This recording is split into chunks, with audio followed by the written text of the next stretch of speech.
Hi guys, ಎಲ್ರಿಗೂ ನಮಸ್ಕಾರ.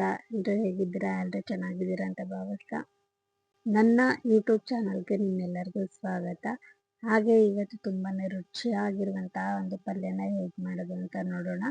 ಯಾವ್ಯಾವ ತರಕಾರಿ ಹಾಕಿದ್ದೀನಿ ಅನ್ನೋದು ನೀವು ನೋಡಿ. ತುಂಬಾನೇ ಟೇಸ್ಟಿಯಾಗಿರುತ್ತೆ ಕೂಡ, ತುಂಬಾ ಸಿಂಪಲ್ ಕೂಡ. ಹೇಗೆ ಮಾಡೋದು ಅಂತ ನೋಡೋಣ ಬನ್ನಿ. ನಾನಿಲ್ಲಿ ಮೊದಲನೇದಾಗಿ ಒಂದು ಚಿಕ್ಕದು ಬಾಣಲೆ ತಗೊಂಡಿದ್ದೀನಿ, ಅಥವಾ ಪ್ಯಾನ್ ಅಥವಾ ಒಂದು ಚಿಕ್ಕದ ಪಾತ್ರೆ ಯಾವುದ್ರಲ್ಲಾದ್ರೂ ಮಾಡ್ಕೋಬಹುದು. ನಾನು ಇದಕ್ಕೆ ಒಂದು ಮೀಡಿಯಂ ಸೈಜಷ್ಟು ಚಿಕ್ಕದಾಗಿ ಕಟ್ ಮಾಡಿಕೊಂಡು ಈರುಳ್ಳಿನ ಹಾಕೊಂಡಿದ್ದೀನಿ. ಈರುಳ್ಳಿ ಎಲ್ಲ ಸ್ವಲ್ಪ ಚೆನ್ನಾಗಿ ಫ್ರೈ ಆಗೋವರೆಗೂ ಫ್ರೈ ಮಾಡ್ಕೋಬೇಕು. ಈರುಳ್ಳಿ ಸ್ವಲ್ಪ ಫ್ರೈ ಆದ್ಮೇಲೆ ಇದಕ್ಕೆ 1 ಸ್ಪೂನ್ ಅಷ್ಟು ಶುಂಠಿ ಮತ್ತೆ ಬೆಳ್ಳುಳ್ಳಿ ಪೇಸ್ಟ್ನ ಹಾಕ್ತಾ ಇದ್ದೀನಿ. ಇದು ಸ್ವಲ್ಪ ಹಸಿ ವಾಸನೆ ಹೋಗೋವರೆಗೂ ಚೆನ್ನಾಗಿ ಶುಂಠಿ ಬೆಳ್ಳುಳ್ಳಿ ಪೇಸ್ಟ್ನ ಫ್ರೈ ಮಾಡ್ಕೋಬೇಕು ಈರುಳ್ಳಿ ಜೊತೆಗೆ.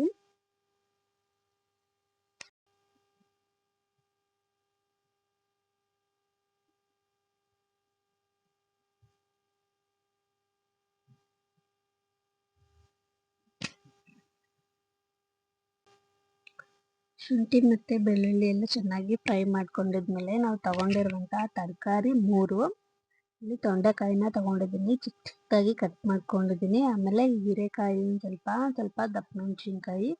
ಇದು 3 ತರಕಾರಿನೂ ಹಾಕಿದ್ರೆ ತುಂಬಾನೇ ಟೇಸ್ಟಿಯಾಗಿರುತ್ತೆ. ಅಥವಾ 3ರಲ್ಲಿ 2 ಆಪ್ಷನ್ ತಗೊಂಡ್ರೆ ತೊಂಡೆಕಾಯಿ ಅಥವಾ ದಪ್ಪ ಮೆಣಸಿನ್ಕಾಯಿ ತಗೊಳ್ಳಿ, ಇಲ್ಲಾಂದ್ರೆ ಹೀರೆಕಾಯಿ ದಪ್ಪ ಮೆಣಸಿನ್ಕಾಯಿ ತಗೊಳ್ಳಿ. ನೀವು ಯಾವ್ದು ತಗೊಂಡ್ರು ದಪ್ಪ ಮೆಣಸಿನ್ಕಾಯಿ ಮಿಕ್ಸ್ ಮಾಡಬೇಡಿ, ತುಂಬಾನೇ ಟೇಸ್ಟಿ ಕೊಡೋದು, ಅದೇ ಫ್ಲೇವರ್ ಕೂಡ ಅಷ್ಟೇ ಚೆನ್ನಾಗಿರುತ್ತೆ.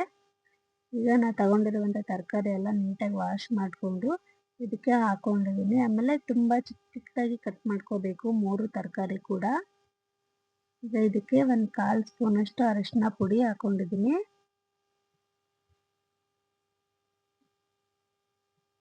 ರುಚಿಗೆ ತಕ್ಕಷ್ಟು ಉಪ್ಪು, ಒಂದು ಅರ್ಧ ಸ್ಪೂನ್ ಅಷ್ಟು. ಈಗ ಇದನ್ನೆಲ್ಲ ಚೆನ್ನಾಗಿ ಕಲಿಸ್ಕೊಂಡು ಒಂದು 5 ನಿಮಿಷದ ತನಕ ಇದನ್ನ ಹಾಗೆ ಫ್ರೈ ಮಾಡ್ಕೋಬೇಕು. ಅಲ್ಲಿ ತನಕ ಇದು ಫ್ರೈ ಆಗೋ ತನಕ ತಟ್ಟೆನ ಮುಚ್ತೀನಿ. ಈಗ ಇದು ಒಂದು 5 ನಿಮಿಷದ ತನಕ ಫ್ರೈ ಆಗೋವರೆಗೂ ಬಿಟ್ಟಿದೆ. ಇದು ಆಲ್ರೆಡಿ ಒಂದು ಅರ್ಧ ಬೆಂದಿರುತ್ತೆ. ನೀರೇನೋ ಹಾಕ್ತೇನೆ ಹಾಗೆ ಫ್ರೈ ಮಾಡಕ್ ಬಿಟ್ಟಿದೆ.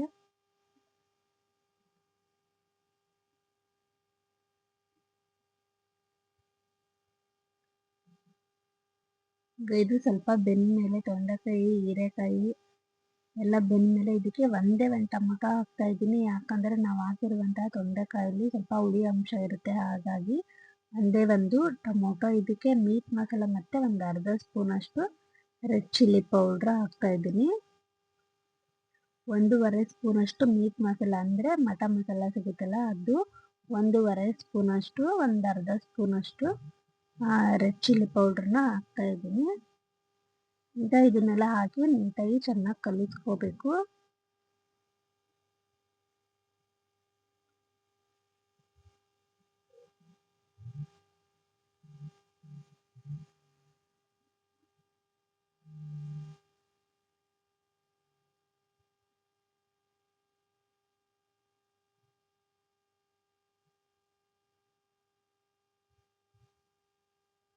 ಈಗ ಇದು ಸ್ವಲ್ಪ ಬೇಯಿಸ್ಕೊಳಕ್ಕೆ ಇನ್ನೊಂದು ಸ್ವಲ್ಪ ನೀರು ಹಾಕ್ತಾ ಇದ್ದೀನಿ. ಯಾಕಂದ್ರೆ ನಾವು ಹಾಕಿರುವಂತ ಇದು ಮಸಾಲೆ ಪದಾರ್ಥ ಸ್ವಲ್ಪ ಸೀದೋಗುತ್ತೆ, ಹಾಗಾಗಿ ಒಂದು ಚಿಕ್ಕ ಗ್ಲಾಸಲ್ಲಿ 1 ಗ್ಲಾಸಲ್ಲಿ ನೀರು ಹಾಕಿದ್ರೆ ಸಾಕು. ಮತ್ತೆ ಒಂದು 5ರಿಂದ 8 ನಿಮಿಷ ತನಕ ಬೇಯಿಸ್ಕೊಂಡ್ರೆ ಬೇಗನೆ ಆಗೋಗುತ್ತೆ. ಹೀರೆಕಾಯಿ ಎಲ್ಲ ಬೇಗ ಬೇಯುತ್ತೆ, ಬಟ್ ತೊಂಡೆಕಾಯಿ ಸ್ವಲ್ಪ ನಿಧಾನ ಬೇಯೋದ್ರಿಂದ ಸ್ವಲ್ಪ ನೀರು ಹಾಕೊಂಡು ಬೇಯಿಸ್ತಾ ಇದ್ದೀನಿ. ಇದು ಚಪಾತಿ ರೊಟ್ಟಿಗೆ ಯಾವುದಕ್ಕೆ ಬೇಕಾದರೂ ತಿನ್ಬೋದು, ಅನ್ನಕ್ಕೂ ಕೂಡ ತುಂಬಾನೇ ರುಚಿಯಾಗಿರುತ್ತೆ. ಈಗ ಇದನ್ನ ಸ್ವಲ್ಪ ಅಲ್ಲಿ ತನಕ ಬೇಯಿಸ್ಕೊಳ್ಳೋಣ. ಒಂದು 5 ನಿಮಿಷ ಅಥವಾ ಒಂದು 8 ನಿಮಿಷದ ತನಕ ಬೇಯಿಸ್ಕೊಂಡಾಯ್ತು. ನೋಡಿ, ನಾವು ಹಾಕಿರುವಂತ ನೀರು ಕೂಡ ಹಿಂಗೋಗಿದೆ, ಇದು ಆಲ್ರೆಡಿ ಬೆಂದಿದೆ. ಯಾಕಂದ್ರೆ ಎಣ್ಣೆ ಎಲ್ಲ ಬಿಟ್ಕೋತಾ ಇದೆ, ಹಾಗಾಗಿ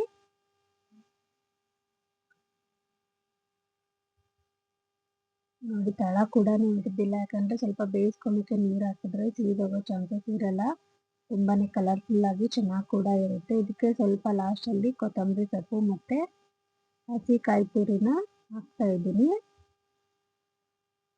ಇನ್ನು ಹಾಕೊಂಡು ಇನ್ನೂ ಒಂದ್ಸತಿ ನೀಟಾಗಿ ಕಲಿಸ್ಕೋಬೇಕು.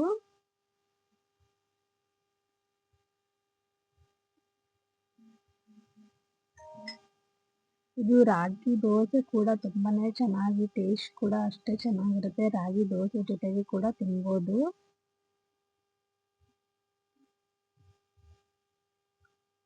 ಕಲಿಸ್ಕೊಂಡ್ರೆ ಇದು ಆಲ್ರೆಡಿ ಫಿನಿಶ್ ಆಯಿತು. ತುಂಬಾನೇ ಬೇಗ ಆಗೋಗುತ್ತೆ. ತರಕಾರಿ ಎಲ್ಲ ಕಟ್ ಮಾಡಿ ಇಟ್ಕೊಂಡ್ರೆ ಒಂದೆರಡು ನಿಮಿಷದಲ್ಲೇ ಆಗೋಗುತ್ತೆ, ಬೇಯಿಸ್ಕೊಳ್ಳೋ ತನಕ ಅಷ್ಟೇನೆ.